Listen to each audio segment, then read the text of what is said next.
Dear students, let us continue with Module 2.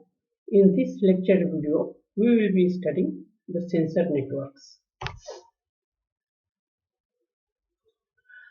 Sensor network, it is a connection of sensors and actuators.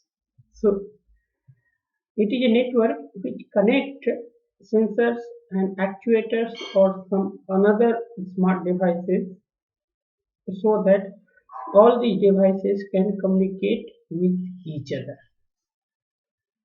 and they can process the data sensed by the sensors and actuators, and some action can be taken place. So let us go with the definition.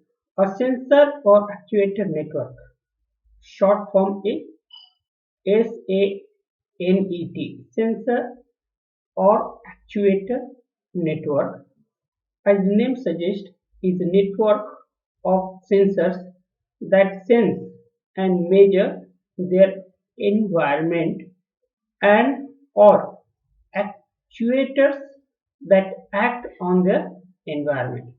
So what it is doing? It is a network of sensors and actuators in which sensor will sense the environment parameters and actuator will act upon the environment.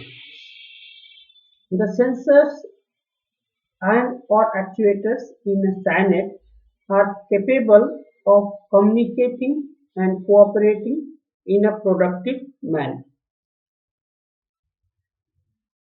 So both sensor and actuator need to cooperate with each other in productive manner.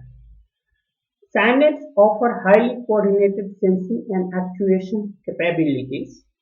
Like smartphones are a type of SANET that display this coordination between distributed sensors and actuators. In the smart homes, sensors and actuators will be there and they will coordinate with each other and they take care of home nicely. Example as smart homes can have temperature sensor. Suppose in the smart house one temperature sensor is there.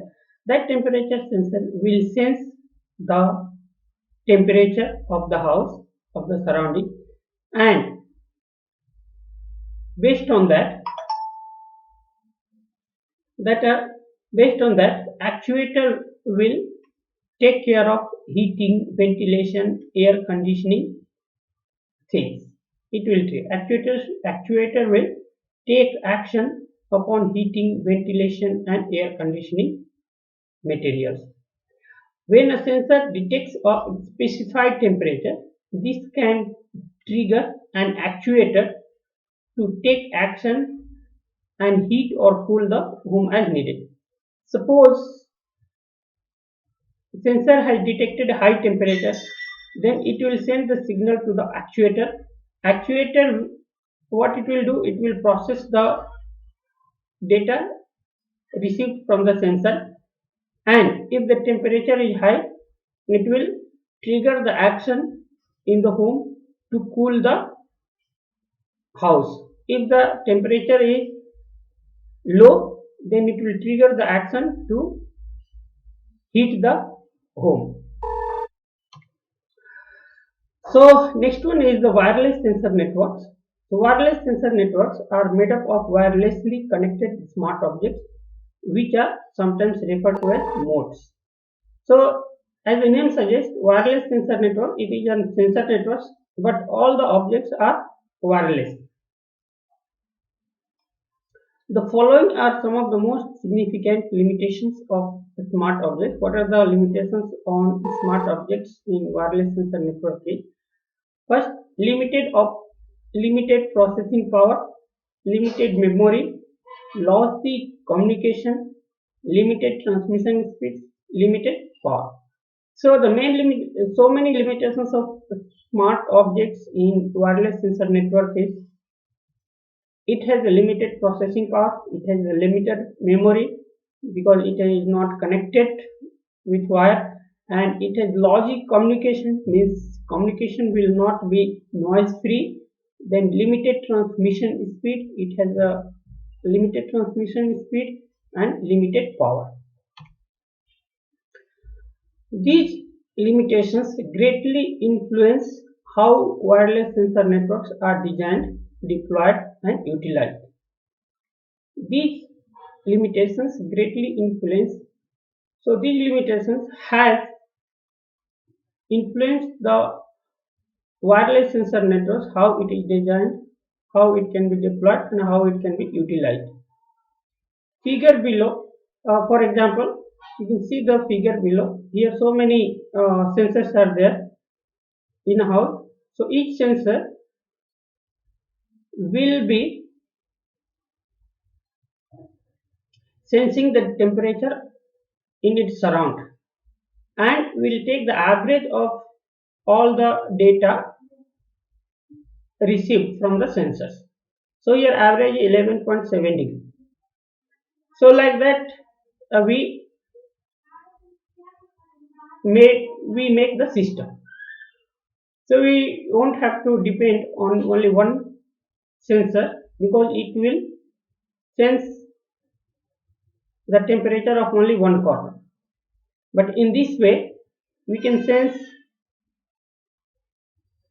around the whole thing. So figure below shows an example of such a data aggregation function in a wireless sensor network where temperature readings from a logical grouping of temperature sensors are aggregated as an average temperature reading. It is called, in this way, average temperature reading will be taken. These data aggregation techniques are helpful in reducing the amount of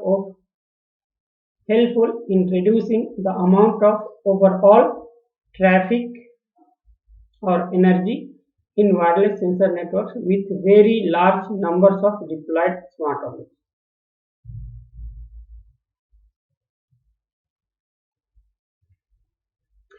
These techniques is helpful in reducing the amount of overall traffic in wireless sensor network with very large number of deployed smart objects. Similarly, wirelessly connected smart objects generally have one of the following two communication patterns. There are two communication patterns for the wireless sensor network. First is event driven. Like when the actuator can do an action when some threshold, when some event occurs.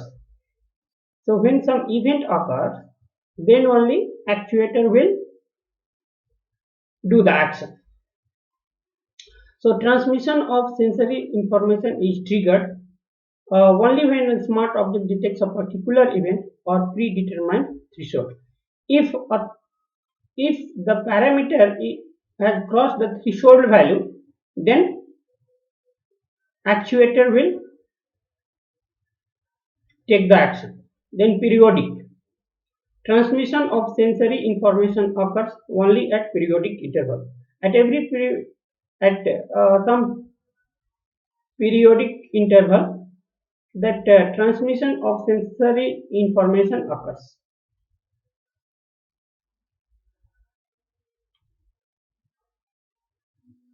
In this lecture video, we will be studying till the sensor networks and wireless sensor network. Thank you.